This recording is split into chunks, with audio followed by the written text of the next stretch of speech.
Okay, so this video is going to demonstrate how to solve exponential equations that can't be rewritten, where their bases can be rewritten. So if you remember back, I don't know, back before the holidays, we solved equations like this, where we could rewrite both sides with the same base.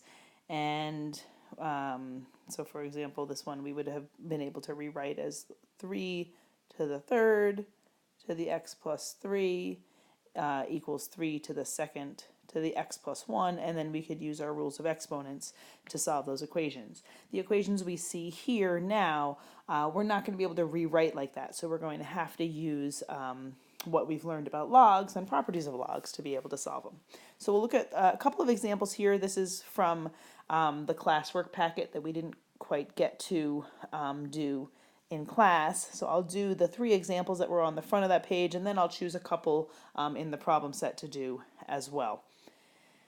So example A, just like we did with logs, we do, with the previous exponential equations we've done, we do want to isolate as much as possible the expression with the exponent. So in this case, it's probably obvious that we would subtract 2 from both sides, and we'd have 7 to the x plus 2 power equals 410. Okay, and at this point, I'll just tell you 410 cannot be written as a power of 7. You could have, probably kind of figured that out for yourself as well. But being that 7 to the third is 343 and 7 to the fourth is too big. So we can't write 410 as a power of 7, so we're going to have to resort to using logs. And now if you remember in class, we had 3 different methods to solve log equations. And honestly, the method you choose is total personal preference. I will try to make sure I demonstrate all of the different methods here, just so that you get used to seeing them all, and I'll kind of try to choose the one that to me makes the most sense for each problem, but really it's kind of a personal preference. So take a look at the student work that we looked at in class and just kind of choose the one that you're most comfortable with. For this one, I would choose the method where we're going to take the log of both sides, but I'm going to use log base 7. I'm going to use log base 7 because I have this base 7 here. And if I choose log base 7, that inverse is going to cancel those out. So what I am going to do on both sides here is I'm going to say, okay, log base 7 of 7 to the x plus 2 equals log base 7 of 410. So I've taken the log base 7 of both sides. And right here, if we remember, whenever we take the log base 7 of 7, or the log base b of b, right, log base of that same number, these cancel each other out. This just equals 1, right? So if we think to our log properties, really this exponent's going to go out front, and then we're going to have whatever this exponent is times 1. So we're really just left with the exponent, x plus 2, equal to log base 7 of 410. And we can continue to solve that and get that x is equal to negative 2 plus log base 7 of 410. And you could leave your answer that way, or you could grab your calculator and find out what negative 2 plus log base 7 of 410 is. And as a reminder, log, that's not the common log, so log of a base other than 10 is found in the math menu on your calculator, way down at the bottom under it's letter A. So math A, you'll see log base, and then you'll have the opportunity to write a 7, and then 410, and it looks like it's about 1.09, or let's say 1.092. Okay, so either the exact answer or the approximated answer is fine. Okay, I'm actually going to skip B for right now and just move down to letter C because it's a similar type of a problem as A. Letter B is a little different because we have the exponents on both sides. So letter C, same idea here. We're going to add 3 to both sides. So we have 40e to the 0.6x equals 240. In this case, we could divide by 40 here so that we can isolate that exponential. So e to the 0.6x equals 6. This is an equal sign up here. Equals 6. And now this is e. So what log would we choose? We're not going to just choose any log. We're not going to choose common log or log base 7. We're going to choose log base e, which is natural log, right? So we'll choose natural log of e to the 0.6x equals natural log of 6. The natural log of e is going to cancel. So again, really what we're doing, even though I'm not showing it, is we're taking this exponent, swinging it out front, using the exponent rules to swing it out front, using log rules rather, to swing the exponent out front, and that exponent then is times the ln of e, natural log of e, which is 1. So that's how we get left with 0.6x equals natural log of 6. And then we could divide both sides by 0.6, and x equals natural log of 6 over 0.6. And we can again grab our calculators. Natural log is an actual button on our calculator right below the common log. So we could take ln of 6 and divide that by 0.6. Make sure your closing parentheses were necessary. And it looks like we get about 2.986. So 2.986. All right, now we'll move back up to b. And b is slightly different just because of the exponents on both sides. You have a couple of options as far as methods go here. Some people like to just take the common log of both sides and then use exponent rules.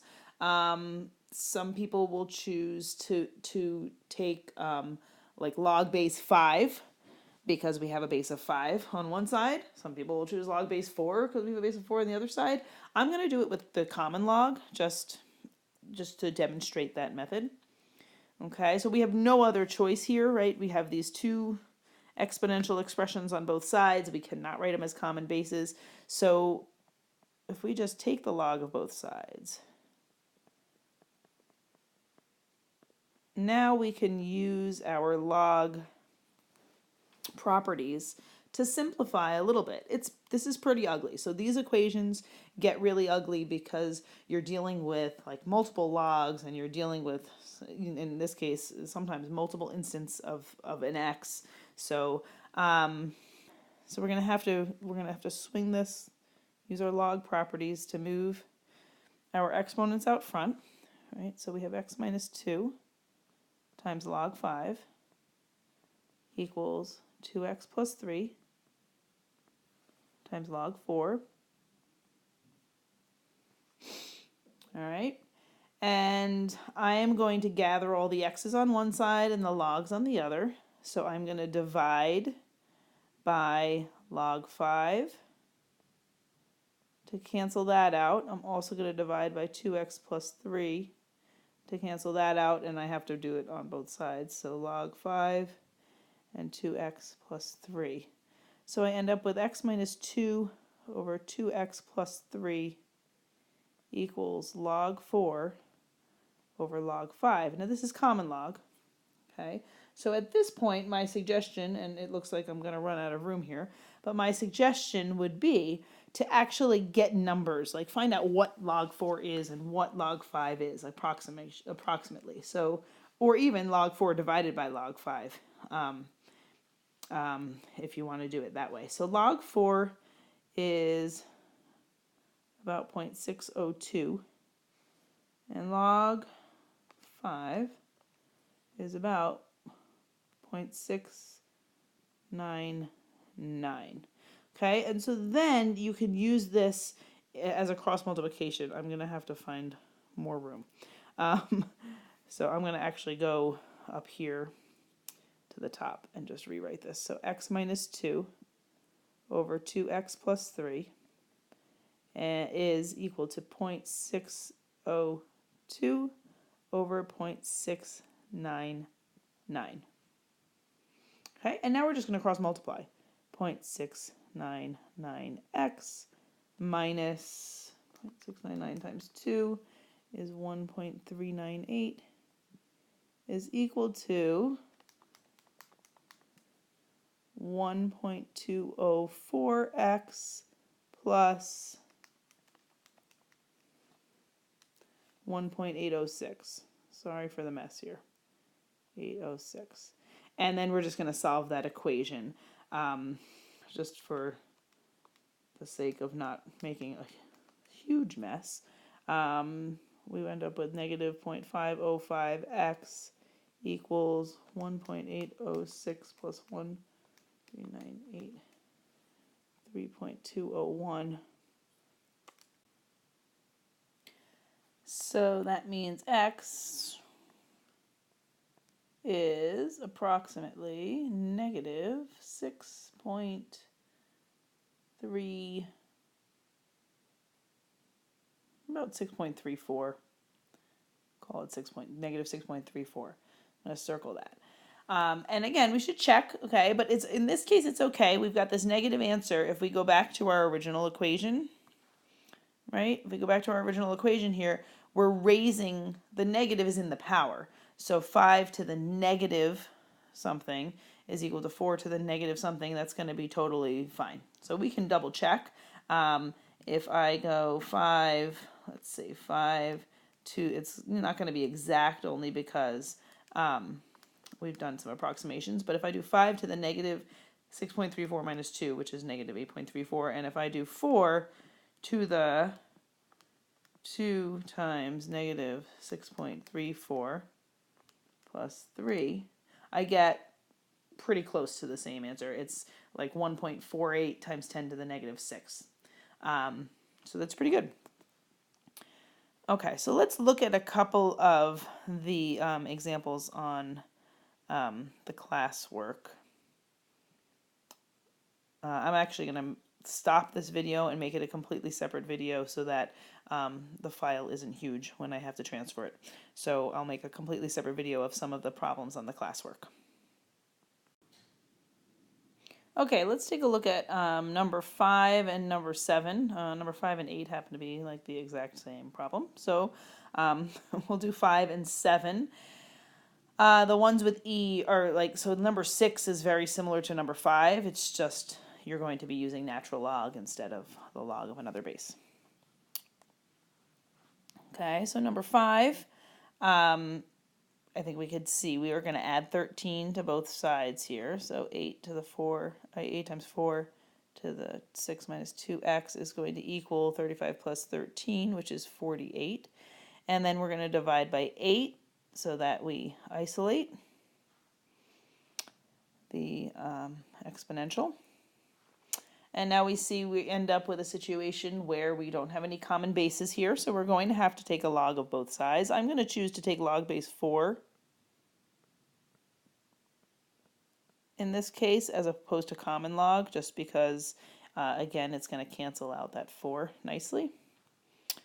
And then we'll use our exponent rules. We'll kind of do a couple steps at once here like I did before. We're going to use our, log rules, swing the exponent out front, and then this log base 4 of 4 is just going to become 1.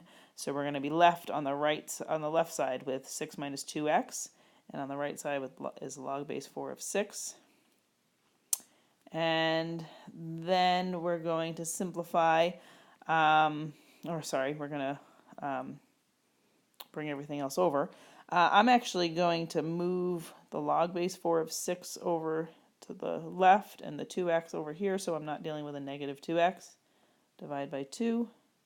So x is equal to 3 minus log base 4 of 6, all divided by 2.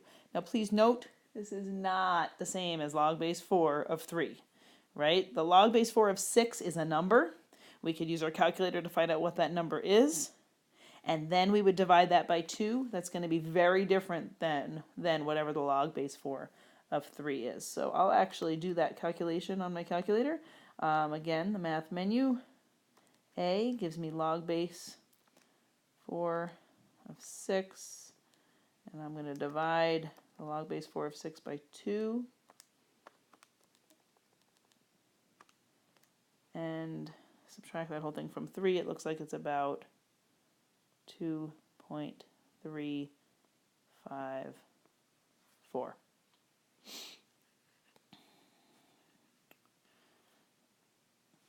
Okay. So again, here's your exact answer. Here's your approximate answer. All right. And I said I would do 7, so I will do 7. I'm going to go down a little bit here, and I'll choose a different color to do it in, just so that we can distinguish the work. And I'm going to change this problem a little bit. There's some typos going on, and so that 1 is just kind of a stray 1.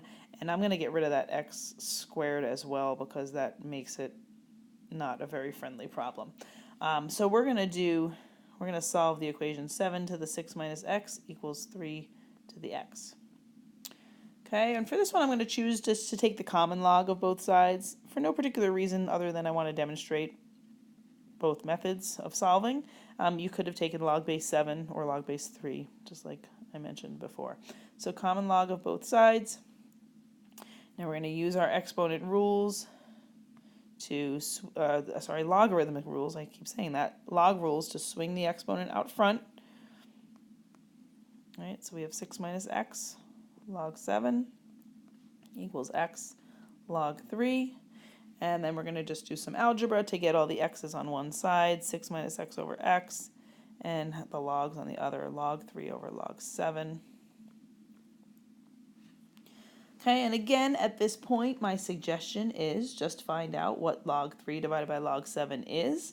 Looks like it's about 0.565, and then use that, right, 0.565 like over 1, in our proportion to cross multiply.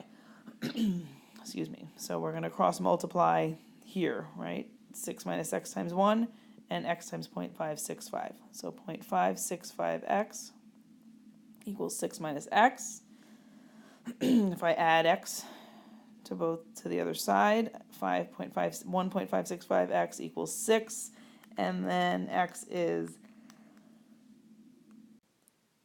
6 divided by 1.565, which is approximately 3.834. Okay, and that is that.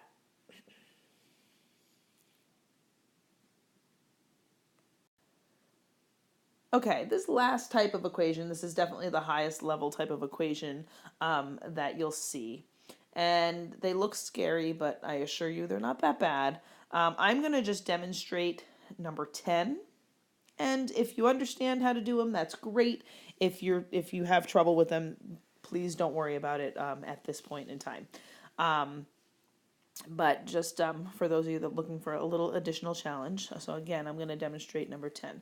So this is an example of where a situation where we might want to make the equation simpler or something that we recognize. And I assure you that all 4 of these equations here, or any equations of this form that you might run into, you can rewrite to be something that you're familiar with. Okay, so for number 10, I'm going to suggest that we do a substitution. And I'm going to suggest that we let u, we're going to call it u substitution. You'll do a lot of that in calculus. U equal the expression 2 to the x power. So now we're going to look at number 10 with a different kind of mindset. Because if u is 2 to the x power, that means that right here is u, right? So I have something minus u minus 12 equals 0. Okay, well, let's look at 2 to the 2x and think of it, rewrite it instead. Instead of 2 to the 2x, really, isn't 2 to the 2x the same as 2 to the x squared? Think about your exponent rules, right? If I'm multiplying two things together, that must mean I raised a power to a power. Well, but 2 to the x is u, is what we called u. So 2 to the 2x, or 2 to the x squared, must be u squared. And now take a look at this. This is an equation that you all know how to solve. Right? U squared minus u minus 12, that's factorable. So we can take u minus 4 and u plus 3 equals 0.